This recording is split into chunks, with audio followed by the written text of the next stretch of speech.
Hi everyone. ಇವತ್ತು ನಾವು ಒಂದು ಗೋಲ್ಡ್ ಟ್ರೇಡಿಂಗ್ ಸ್ಟ್ರಾಟಜಿ ನೋಡೋಣ. ಅದರ ಆ್ಯಕ್ಯುರೇಸಿ ಅಪ್ ಟು 80% ಇದೆ. ಸೊ ವಿಡಿಯೋನ ಕಂಪ್ಲೀಟಾಗಿ ನೋಡಿ. ಸ್ಟೆಪ್ ಬೈ ಸ್ಟೆಪ್ ನಾನು ಎಕ್ಸ್ಪ್ಲೇನ್ ಮಾಡಿದ್ದೀನಿ ಹೇಗೆ ಈ ಸ್ಟ್ರಾಟಜಿ ವರ್ಕ್ ಆಗುತ್ತದೆ ಅಂತ. ಆ್ಯಂಡ್ ಈ ಸ್ಟ್ರಾಟಜಿ ಯಾವ ಟೈಮಲ್ಲಿ ಅಪ್ಲಿಕೇಬಲ್ ಆಗುತ್ತದೆ ಅಂತ ಕೂಡ ಹೇಳ್ತೀನಿ. ಸೊ ಫಸ್ಟ್ ಅಂಡರ್ಸ್ಟ್ಯಾಂಡ್ ಮಾಡ್ಕೊಳ್ಳೋಣ ಸ್ಕ್ಯಾಲ್ಪಿಂಗ್ ಅಂದರೆ ಏನಂತ.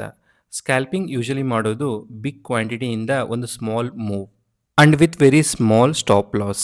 ಸೊ ಇವಾಗ ನೋಡೋಣ ಸ್ಕ್ಯಾಲ್ಪಿಂಗ್ ಯಾವಾಗ ಮಾಡಬೇಕು ಅಂತ. ಯೂಶಲಿ ಸ್ಕ್ಯಾಲ್ಪಿಂಗ್ ಯಾವಾಗ ಮಾಡಬೇಕು ಅಂದರೆ when there is a high probability in the market for quick move. In case ಮಾರ್ಕೆಟಲ್ಲಿ ಕ್ವಿಕ್ ಮೂವ್ ಆಗೋ ಚಾನ್ಸಸ್ ತುಂಬ ಹೈ ಇದ್ದರೆ ಆವಾಗ ಸ್ಕ್ಯಾಲ್ಪಿಂಗ್ ನೀವು ಮಾಡಬೇಕಾಗುತ್ತದೆ. ಇದು ಅಪ್ಲಿಕೇಬಲ್ ಆಗುತ್ತದೆ commodity market as well as ಸ್ಟಾಕ್ಸ್ಗಳಲ್ಲಿ ಕೂಡ ಅಪ್ಲಿಕೇಬಲ್ ಆಗುತ್ತದೆ. ಆ್ಯಂಡ್ ಈ ಕ್ವಿಕ್ ಮೂವ್ನ ಹೇಗೆ ಪ್ರಿಡಿಕ್ಟ್ ಮಾಡೋದು ಅಂತ ಈ ವಿಡಿಯೋದಲ್ಲಿ ಹೇಳಿಕೊಟ್ಟಿದ್ದೀನಿ. ಸೊ ಈ ಸ್ಟ್ರಾಟಜಿಯಲ್ಲಿ 2 ಇಂಡಿಕೇಟರ್ಸ್ ಯೂಸ್ ಆಗುತ್ತದೆ. ಒಂದು ವಾಲ್ಯೂಮ್, ಸೆಕೆಂಡ್ EMA. ಸೊ ನಾವು ಈಗ ನೋಡೋಣ ಇದೇ ಸೇಮ್ ಗೋಲ್ಡ್‌ನ ಚಾರ್ಟಿನಲ್ಲಿ ಹೇಗೆ ಅಪ್ಲೈ ಮಾಡೋದು ಅಂತ. ಸೊ ಈ ಗೋಲ್ಡ್ ಚಾರ್ಟಿನಲ್ಲಿ ಫಸ್ಟ್ 5 ಮಿನಿಟ್ಸ್ ಟೈಮ್ ಫ್ರೇಮ್‌ನ ಹಾಕಬೇಕಾಗುತ್ತದೆ. ಇದಾದಮೇಲೆ ವಾಲ್ಯೂಮ್ ಇಂಡಿಕೇಟರ್‌ನ ಆ್ಯಡ್ ಮಾಡ್ಕೊಳ್ಳಿ. ಆ್ಯಂಡ್ ನೆಕ್ಸ್ಟ್ EMA ಸೆಟ್ಟಿಂಗ್ಸ್‌ನಲ್ಲಿ ಚೇಂಜ್ ಮಾಡ್ಕೊಳ್ಳಿ 9 EMAನ. ಸೊ ಇದು ಸೆಟ್ ಆದಮೇಲೆ ನಾವು ಚಾರ್ಟಲ್ಲಿ ನೋಡಬಹುದು ಯಾವಾಗ ಪ್ರೈಸ್ EMA ಲೈನಿಂದ ಕೆಳಗೆ ಟ್ರೇಡ್ ಆಗ್ತಾ ಇದೆಯಲ್ಲ, ಆವಾಗ ಅದು ಬೇರಿಶ್ ಇಂಡಿಕೇಟ್ ಮಾಡ್ತಾ ಇರುತ್ತದೆ. ಆ್ಯಂಡ್ ಯಾವಾಗ ಪ್ರೈಸ್ EMA ಜೊತೆ ಮಿಡಲಲ್ಲಿ ಟ್ರೇಡ್ ಆಗ್ತಾ ಇದ್ದರೆ ಅದು ಇಂಡಿಕೇಟ್ ಮಾಡುತ್ತೆ ಸೈಡ್ ವೇಸ್ ಮಾರ್ಕೆಟ್ ಇದೆ ಅಂತ. ಆ್ಯಂಡ್ ಪ್ರೈಸ್ EMA ಲೈನಿಂದ ಮೇಲೆ ಟ್ರೇಡ್ ಮಾಡ್ತಾ ಇದ್ದರೆ ಅದು ಬುಲ್ಲಿಶ್ ಟ್ರೆಂಡ್‌ನ ಇಂಡಿಕೇಟ್ ಮಾಡುತ್ತದೆ. ಆ್ಯಂಡ್ ಇವಾಗ ಬರುತ್ತೆ ಮೇನ್ ಪಾಯಿಂಟ್. ಸೊ ನಾವು ಯಾವಾಗ ನಮ್ಮ ಟ್ರೇಡ್ ಪ್ಲ್ಯಾನ್ ಮಾಡಬೇಕಂತ. ಟ್ರೇಡಿಂಗ್ ಪ್ಲ್ಯಾನ್ ಮಾಡೋಕ್ಕೆ 2 ಕನ್ಫರ್ಮೇಷನ್ ಸಿಗಬೇಕಾಗುತ್ತದೆ. ಒಂದು ವಾಲ್ಯೂಮ್. ವಾಲ್ಯೂಮ್‌ನಲ್ಲಿ ಏನು ಚೆಕ್ ಮಾಡಬೇಕಂದ್ರೆ ಪ್ರೀವಿಯಸ್ ಕ್ಯಾಂಡಲಿಂದ ನೆಕ್ಸ್ಟ್ ವಾಲ್ಯೂಮ್ ಬಾರ್ ಇನ್ಕ್ರೀಸಲ್ಲಿದ್ದರೆ ನೀವು bearish trend or bullish trend try ಮಾಡ್ತೀರಾ. And second confirmation big candle.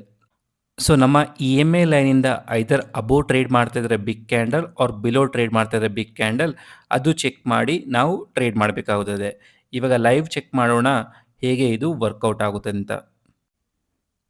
So ಇವಾಗ ನೀವು ನೋಡ್ಬೋದು ನಮ್ಮ EMA ಲೈನಿಂದ ಈ ಕ್ಯಾಂಡಲ್, ಈ ಪರ್ಟಿಕ್ಯುಲರ್ ಕ್ಯಾಂಡಲ್, ಗ್ರೀನ್ ಕ್ಯಾಂಡಲ್ ಇದೆಯಲ್ಲ, ಇದು ಅಬೋವ್ ಟ್ರೇಡ್ ಮಾಡ್ತಾ ಇದೆ.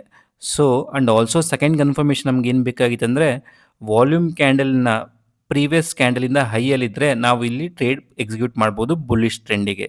ಸೊ ನೀವು ನೋಡಿದ್ರೆ ಇಲ್ಲಿ ಈ volume candle next volume candle ಇನ್ಕ್ರೀಸಲ್ಲಿದೆ. ಸೊ ಪ್ರೀವಿಯಸ್ ಕ್ಯಾಂಡಲಿಂದ ಈ ಕ್ಯಾಂಡಲ್ ಹೈಯಲ್ಲಿದೆ. ಸೊ ನೀವು ಇಲ್ಲಿ ಪ್ಲ್ಯಾನ್ ಮಾಡ್ಬೋದು ಬುಲ್ಲಿಶ್ ಸ್ಟ್ರಾಟಜಿನ. ಸೊ ಇನ್ ಕೇಸ್ ನೀವು ಬುಲ್ಲಿಶ್ ಪ್ಲ್ಯಾನ್ ಮಾಡಿಕೊಂಡ್ರೆ ಲಾಂಗ್ ಪೊಸಿಷನ್ ನೀವು ಚೆಕ್ ಮಾಡಿದ್ರೆ 1:2 ರೇಷಿಯೋ ನಮ್ಮ ಪ್ರಾಫಿಟ್ ಮಾರ್ಜಿನ್ ಇರಬೇಕು ಯಾವಾಗಲೂ.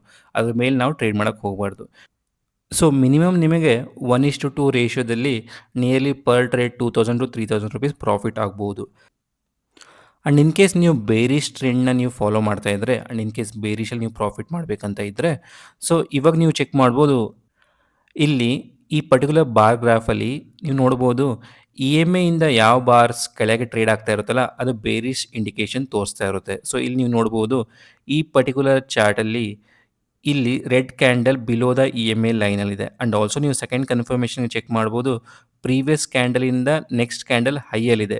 ಸೊ ನೀವು ಇಲ್ಲಿ ನಿಯರ್ಲಿ 1:2 ಆರ್ 1:3 ಆಲ್ಸೋ ನೀವು ಪ್ಲ್ಯಾನ್ ಮಾಡ್ಬೋದು. ಇನ್ ಕೇಸ್ ನೀವು 1:2 ಪ್ಲ್ಯಾನ್ ಮಾಡ್ತಾಯಿದ್ರೆ ನಿಮಗೂ ಕೂಡ ಎಷ್ಟು ಪ್ರಾಫಿಟ್ ಆಗ್ತದೆ ಇವಾಗ ಚೆಕ್ ಮಾಡೋಣ.